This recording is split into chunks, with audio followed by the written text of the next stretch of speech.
Welcome to Seizure Smart Training Basics for Transportation Companies and Workers.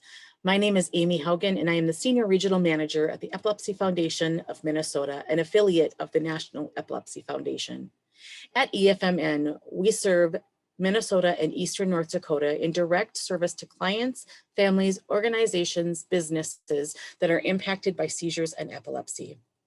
This presentation is 30 minutes in length, and I would recommend writing down any questions you may have as we go through the presentation. And at the end, you will receive contact information not only for myself, but for our General Information Services department. Our objectives for this training are to learn basic epilepsy facts and figures, including defining what epilepsy is, as well as some data points that might be of interest to you. We will also define what a seizure is, and those 4 leading types of seizures will be identified, and the appropriate responses to those seizures will be discussed. We will also, throughout the presentation, provide information relevant to the transportation worker and transportation company, as you may transport individuals who are living with epilepsy. First, to dive into what is epilepsy. You can see here in this brain, there are indications of electricity flowing throughout the brain. Well, epilepsy is a neurological condition characterized by unprovoked recurrent seizures. The key words to think through are neurological, unprovoked, and recurrent. Neurological simply means occurring in the brain or stemming from the brain. Unprovoked meaning there is no other health condition or reason for the seizure to be occurring. And recurrent means, of course, more than one seizure. To give you an example of a provoked seizure, just to give you clarification, there are 2 examples that we typically use. One is febrile seizures. Many times young children, if they spike a high fever suddenly, they may exhibit a seizure as a result of that, but that would not be related to epilepsy. It can be directly linked back to that fever. The second condition that often we see seizures occurring on are those who have diabetes. When blood sugar is out of control, an individual with diabetes can go into a seizure. It is the brain's reaction to that medical situation that is occurring. Again, both of those are not related to epilepsy. The majority of individuals who will be diagnosed with epilepsy must typically, we'll see that they must have had at least 2 seizures. There are some exceptions to that rule, but for the most part, after a couple of seizures, testing is done and maybe scans or EEGs to determine if there is seizure activity happening. We typically use the word epilepsy, but we know that others choose to use the word seizure disorder or condition. It's an individual choice for each person that is living with this medical condition. We recommend the use of the word epilepsy simply because it's a historical term. And when looking for relevant and solid information about the disorder, you can find much more relevant information searching for epilepsy versus seizure disorder or condition. There's some key things that we know about epilepsy, and we call them key facts, and they are born out of what were some key myths. And so the first one is that epilepsy is not contagious. This may be obvious to many people in the world, but for others, they just don't, because they have never heard of this condition, they don't understand that it is not a virus or bacteria that can be passed along to another person. We also know that epilepsy is not classified as the same as mental health conditions or mental illnesses are classified. Epilepsy is diagnosed typically by a neurologist, sometimes a primary care provider, while mental health conditions are typically diagnosed by a mental health provider, be it a psychiatrist, a psychologist, counselor, those types of healthcare providers. We do know, however, that there is a correlation between epilepsy and mental health conditions. Those who are living with epilepsy, at some point following their diagnosis, about 50 to 60% of them will also be diagnosed with a mental health condition. There are lots of reasons for this, some that seem maybe obvious and some that might not be as obvious. Many times it can happen because of the impact on their life, whether that is a real impact, like they cannot drive or they cannot work, or it's a perceived impact on their life, such as anxiety and fear related to when will I have my next seizure. There's also reasons that have to do with where in the brain the seizures are coming from. If your brain is seizing in the mood center of your brain, there's a higher likelihood of developing some mental health concerns.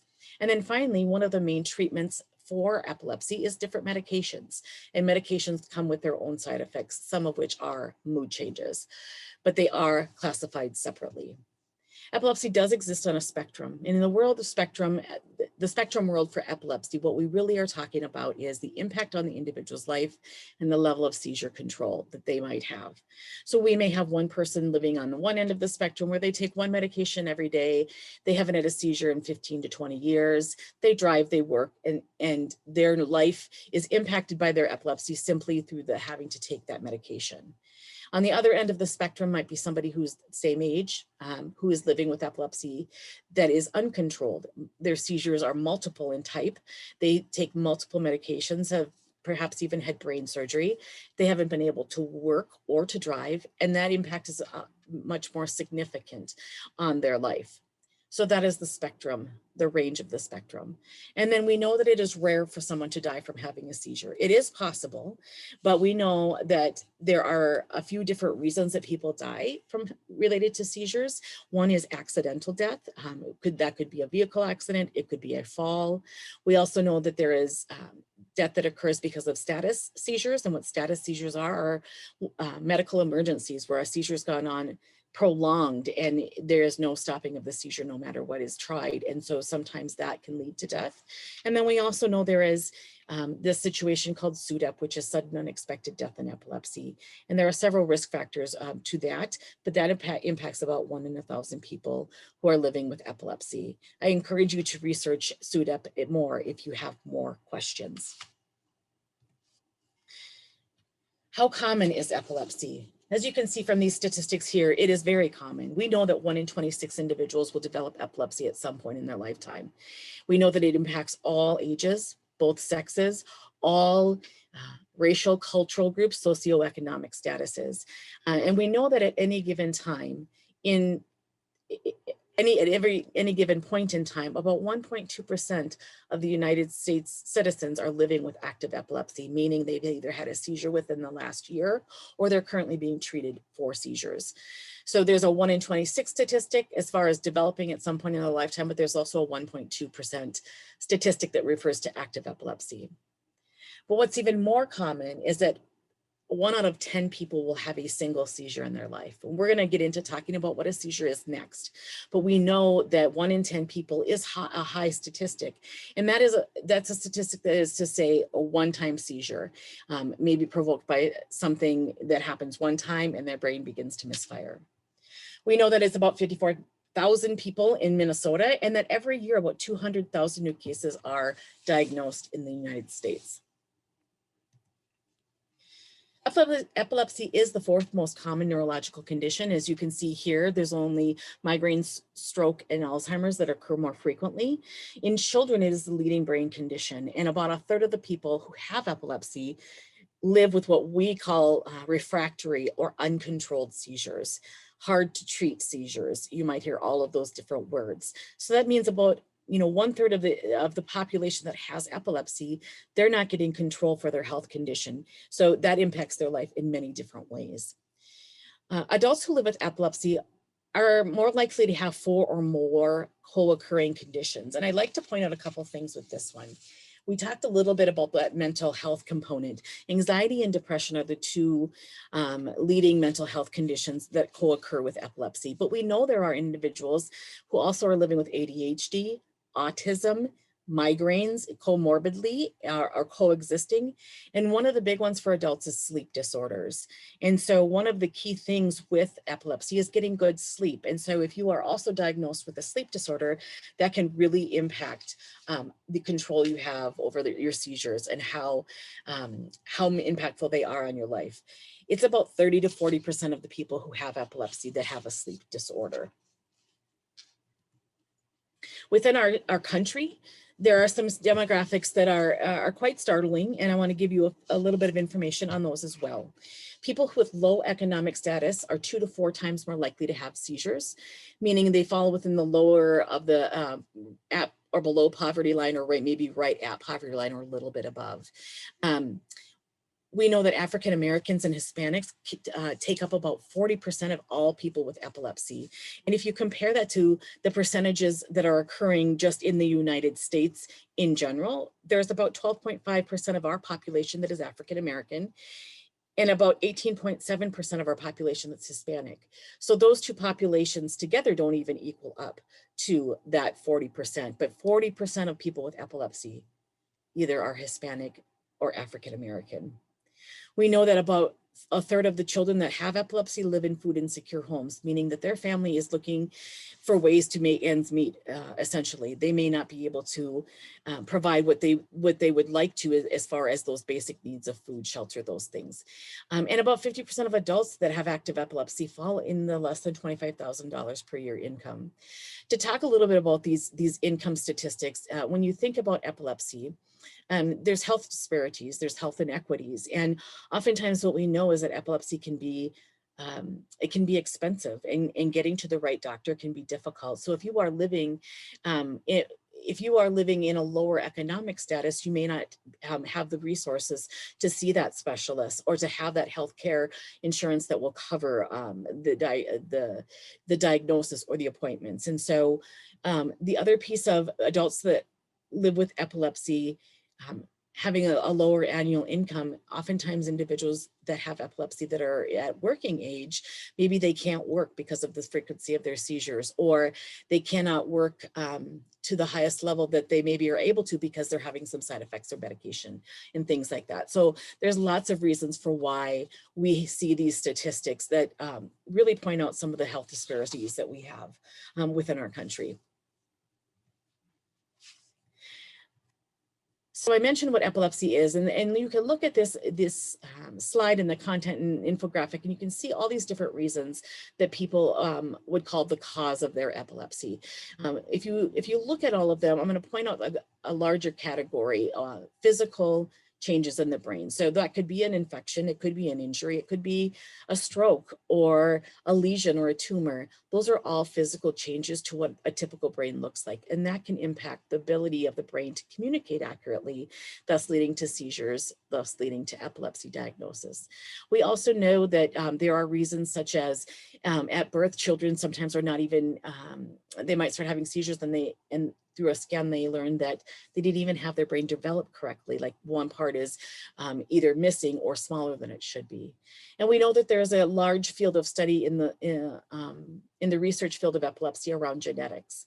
Are there mutations on genes and DNA that are leading to seizure syndromes and epilepsy syndromes?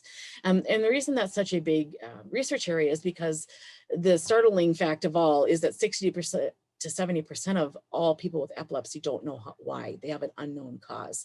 It's called idiopathic. And it really can be disheartening for those who are living with epilepsy if they don't know why they have this condition. Okay, we're going to move over to what defining what a seizure is and breaking it epilepsy back down one step to what the finite events that occur within an epilepsy. And so a seizure, as you can see in this brain on the right, there's many lobes of your brain. They're lighting up in different colors. But what happens during a seizure is that there is a miscommunication or a misfiring of brain cells from one to the other. So your brain cells are in the millions and billions in your brain, and they are responsible for everything that we do. And so they communicate across pathways. And if there's a misfiring from one cell to the next or one group of cells to the next, what can happen outwardly is a seizure. It's uncontrolled electrical. It doesn't look nice and neat. It sort of looks like a storm happening within the brain. And so that is what a seizure is. It is a finite event with sudden, unexpected, and uncontrolled activity in the brain, electrical activity. And like I mentioned, seizures can occur with other conditions. And so remember that 1 in 10 people will have a seizure. So that means that there's a lot of people who will have a seizure that is not related to epilepsy. So they can occur a one-time event like that, 1 in 10, or they can occur with other conditions like diabetes that I mentioned. There are some heart conditions that have, that can include seizures as a component. So epilepsy is not the only condition that seizures can occur within. And we also know that because they can just be displayed throughout the brain and in different parts of the brain, and each part of the brain is responsible for different things, that they may look different outwardly, depending on where in the brain they are occurring. You will hear me say throughout the rest of the presentation that seizures are finite events. And I really stress that because they have a start and a stop, which can help distinguish them from some other conditions or some other behaviors that you might see, for instance, on a school bus or in a public bus situation. So keep in mind that it is a finite event. We know that there are several triggers for seizures, and triggers are really some things environmentally or through choice, individual choice, that can increase the likelihood of a seizure occurring for those who have epilepsy. So when you look at this list, this is probably the most common seizure triggers that we know of, but it's certainly not exhaustive. And it's not in any specific order, except for the first one.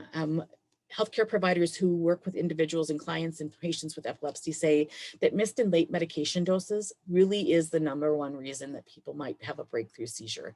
It really can be a big trigger for those who have had control. So it's really important to make sure that medications are taken on time and doses aren't missed. If you were to ask individuals who have epilepsy what their #1 trigger is, most of them say stress. And so stress is really a large term that is all encompassing of many things. And so it might be something that's an emotional stress or a job related stress or financial stress. And so really when they say, stress triggers my seizures, it's really helping them find the reasons that they're under stress and then how can they cope with that stress or minimize the level of stress they have in order to minimize the risk for that breakthrough seizure. As you walk through the rest of these, I'm going to point out just a couple more that may be actually relevant to those who are transporting children. So when you see the hormonal change one, we know that one of the hugest times for breakthrough seizures is puberty for children. And so oftentimes we will have families whose child has been very well controlled. They hit puberty, they start going through those changes in puberty, and then all of a sudden they start having seizures.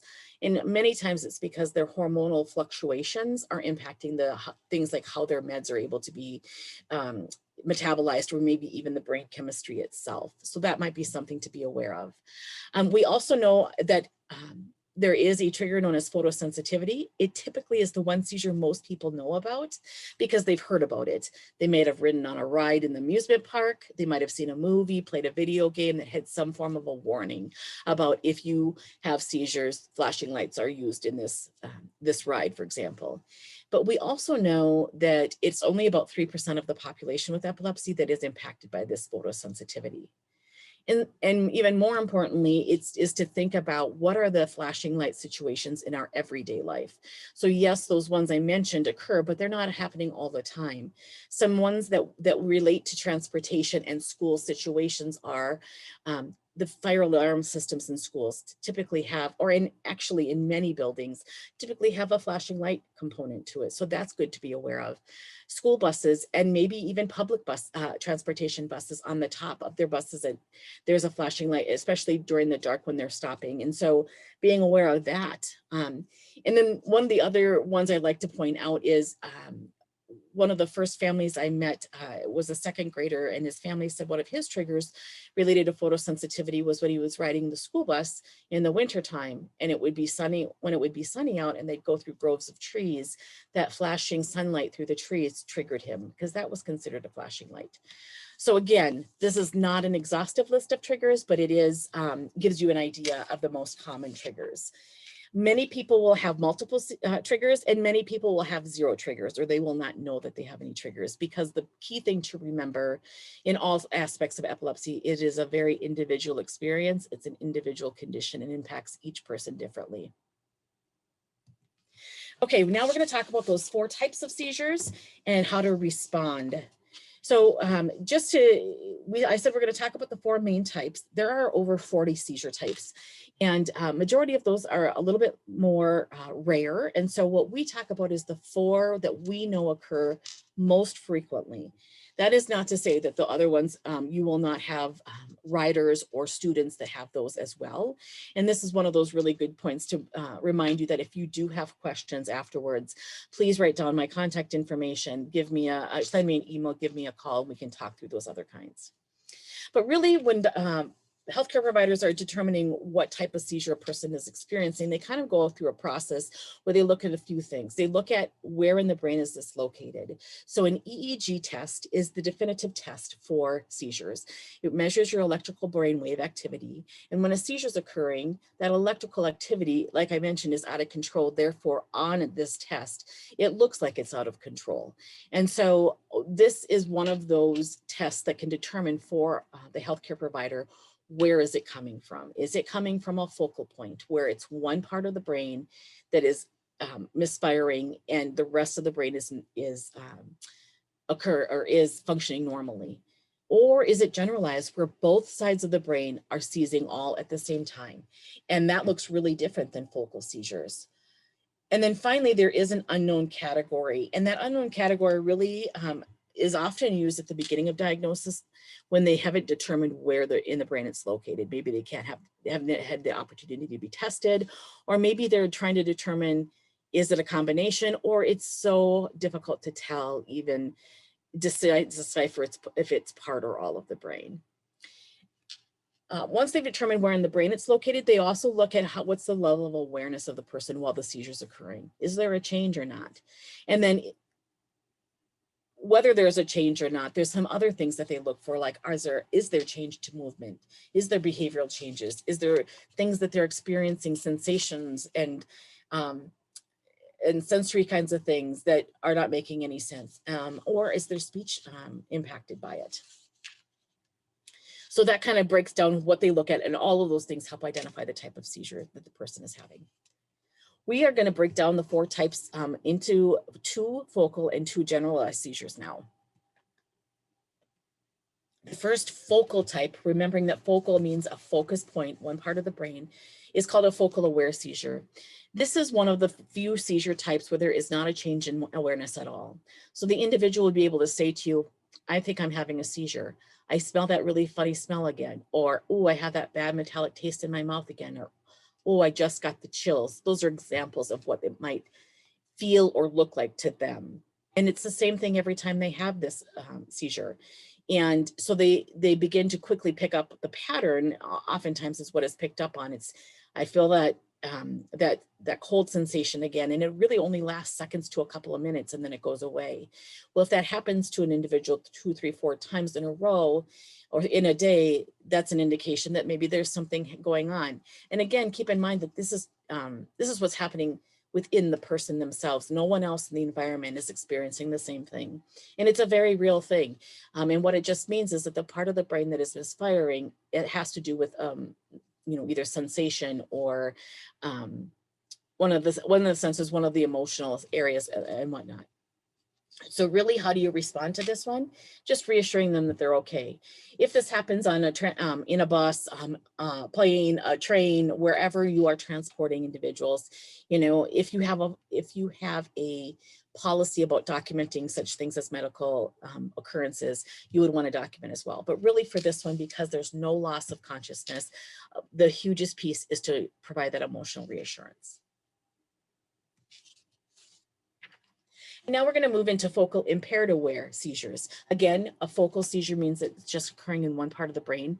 And that impaired awareness means not loss of awareness, but there's a change in the awareness. It's not at the same level that is baseline. So this is the most common seizure type. Oftentimes, however, it's the most misunderstood. And so it can look like a lot of other things. It can look like things like intoxication, being disorderly, attention issues.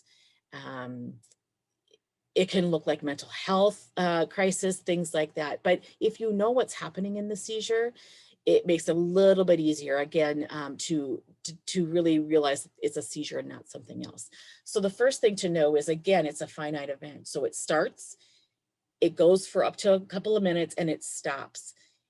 Many times those cases that I just mentioned, like intoxication or attention or behavioral issues, they don't have a start and a stop. They typically, if they do, it's a lot longer than a few minutes. And so that's a good way to tell the difference. And the other piece is that they're not fully aware. So what you're going to see in this person is sort of a blankness. They might respond to their name by looking at you because they still have their senses, but their ability to respond appropriately at a higher level is really impacted. And so they're not gonna, it's not gonna make sense how they respond. And so as you can see, there's lots of ways that these display. I'm gonna go ahead and show you a video clip of a man having this type of seizure, and then we'll talk through the response afterwards.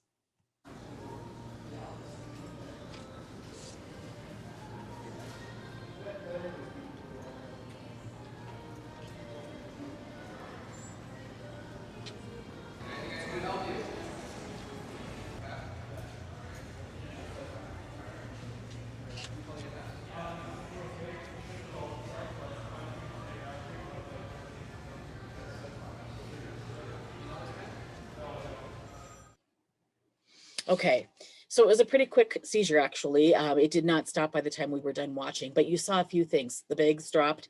He started to shake a little bit, favored one side, looking down, and had his hand up by his mouth. So repetitive, odd, and really not expected behaviors, right? There was a key things that happened in that response. So the security guard approaches and said, "Can I help you?"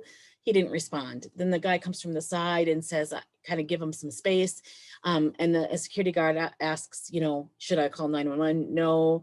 Do you know this man? No." But the man knew enough that he probably realized it was a seizure that was happening. And because of those repetitive, kind of unusual things that were happening. So the key with this one is to stay calm and to not restrain the person. In this level of awareness they are in, they do have fight or flight response. So any sort of sudden movement toward them, grabbing of them, talking really loudly at them could trigger that fight or flight response, which oftentimes is when we hear people that have like hit the bystander or kicked or run. And that's really that body's natural reaction. And it is not something that the individual who's having the seizure will be aware of. And so they're not aware of what's happening during the seizure as far as seizure activity, and they're also not aware of their response to anyone who's trying to help them. So keeping calm, not restraining them, guiding them gently from the side, but trying not to touch them is really key. And again, remaining with them until they've gained full awareness. The key thing with seizures, with any of these seizures, is to really track the time, because there are situations where these seizures will become prolonged, and then it probably will require some medical intervention and a 911 call. Okay, we're going to dive into the two generalized types of seizures and finish up with a couple of last slides in this presentation. So we're in generalized, and this means the entire brain is seizing, both hemispheres. And the first one is called an absence seizure. And it really, that absence word or absence really is kind of descriptive of what you might see. It is a seizure where an individual is functioning normally, engaged in a conversation or whatever they're doing, and they will suddenly stop, look to one side, and stare off. And it really can be from like 5 to 20 seconds. It really is rare for it to go for even a minute. And so it's pretty quick. And then when the seizure is done, they'll quickly return to what they were doing. And so I'm going to show you a clip of this, but I want to point out that this one can be different from the previous one in that it is that brief, and it is a return to their normal consciousness level. And so they might have a little bit of confusion, but they really will maybe just say, "What did you say?" versus in that previous type where they are maybe a little bit more confused after the seizure has ended. So let's go ahead and watch this clip. It's about a 5-second seizure. This girl has absence seizures, and you will see her have one while she's talking. Because he can be as heavy as ever. And there's a real blankness, a vacant look in the eye, and then all of a sudden they're right back with you and able to engage. So again, really quick, she was talking, stared off, 5 seconds later came back and said, "Oh, pardon." Really in responding to this type of seizure, again, documentation if that's part of your protocol for your company, but reassuring the individual that they're okay. And we recommend that with any seizure type, there is in the beginning of the individual having seizures, that they do seek medical advice to see what's actually happening, no matter if it's a short one like this 5-second one or a longer one. The last seizure type we're going to talk through is called the generalized tonic-clonic. You may have heard of this one as a grand mal. And I'm going to talk through what typically happens. This is the full body involves seizure with a full loss of consciousness. What usually happens is the person will be upright and they will either fall forward, or if they're walking, they will fall down. As they fall, you'll hear a cry, and that really is a push of air up through their diaphragm, up and out their mouth. And then they will become stiff and begin to convulse. Couple of key things to know. When they are in the middle of a seizure, their lips, fingertips, cheeks might discolor. And that's really because the oxygen they're taking in is really being preserved and sent right to the heart. It's not unusual for that discoloration. It can look very frightening, but that is not unusual. Another thing is typically their eyes will get really big or roll backwards. And typically it's that rigidity and shaking is bilateral, meaning both sides are involved. The main side effects after this type of seizure are headache and fatigue. And so there's some key things that we will talk through in response after I show you this clip, but just keep in mind what you're seeing and like what it would mean for this to be happening to you and how you would feel afterwards. They affect the whole brain and the entire body. The tonic phase is the stiffening of the muscles. Then the jerking movements begin, the clonic activity that you see here. A tonic-clonic seizure rarely lasts more than a few minutes. A person having one isn't conscious and won't remember what happened. The skin may become pale. Breathing may seem shallow or labored.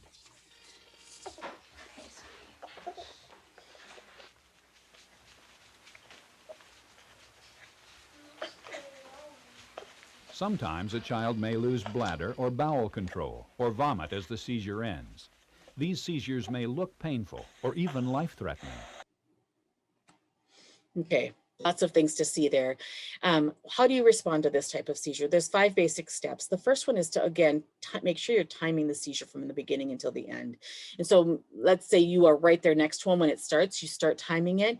And then the way you know a seizure of this type has ended is their body becomes very still and like just kind of relaxes and loses that rigidity. And that's when you can stop timing. It does not mean that they will jump right up and be able to do their normal, behaviors. They will be in a recovery period. And again, that is a really individual situation as well. You want to turn them on their side. That's to allow that extra saliva to drain. It also helps protect their airway, and it's potential for them to vomit as well. So keeping that airway clear by putting them on their side for that to freely drain. Cushioning their head is important because headache is one of the main side effects of this type. You want to get anything under their head that's softer than the ground. Removing anything that's in the way. This could be furniture, people, it could mean unbuttoning a shirt or taking their glasses off, anything that's going to potentially cause harm to them while they're seizing. You don't want to move them beyond getting them on their side if at all possible. You want to move out other things as well, instead. And then of course, staying with the individual until they're fully aware. We do know there's a couple of specific things about a seizure response on a bus. Obviously, in school situations, know your protocol. In public transportation or private bus companies, you want to know your protocol as well. The recommendations are you safely pull over, stop the bus, and keep that child or that individual safe from further injury. If it is one of these generalized tonic-clonics or a convulsive one, using the seat back to get them on their side with their back up against the back of the seat provides them some stability. It also allows you to see their face. And then if it's not convulsive, where it's one of those more behavioral things, it's just staying with them and observing them and letting them go through that process. You want to follow that standard protocol, but you also want to make sure that you know what your company's policy is. Is it that you call 911 immediately because that might be your company policy versus what is in that individual's action plan, for example. We know that if you happen to do any transportation of individuals in wheelchairs, more often than not, it's best to keep them in the wheelchair and really to use that wheelchair to protect them and turn their head to the side, because you really just need to protect their airway. You can loosen the seatbelt to give them a little bit more room, but keeping them in there is a lot easier than trying to get them out of the wheelchair and onto their side on the ground. There are several times when we would recommend calling 911. I'm not going to run through all of them, but what I will say is that longer than 5 minutes one is called status. That's true typically when things like oxygen levels or blood sugar levels start to decrease. And so after 5 minutes, it is recommended that you call 911. And then the other health conditions. So I mentioned diabetes, but another health condition that seizures can be really dangerous as a part of is pregnancy. And so if a pregnant woman should have a seizure on the bus or on the plane or whatever transportation they are on, it's really key to call 911 and get them medical help. There are several treatment options. Medication is the number one. And I just want to mention medication because sometimes people will carry on their person an emergency med. And that's a medication that is prescribed differently than their regular meds. And it's really an emergency med is prescribed because once it's administered, it has been shown to shorten the seizure, stop the seizure, or even prevent the seizure from starting. So just know that some people carry an emergency med and instructions on their person with them. If you are in a situation where this happens and you feel like you don't know this person at all, oftentimes individuals with epilepsy will have an action plan on their person. So it might be in their purse or wallet.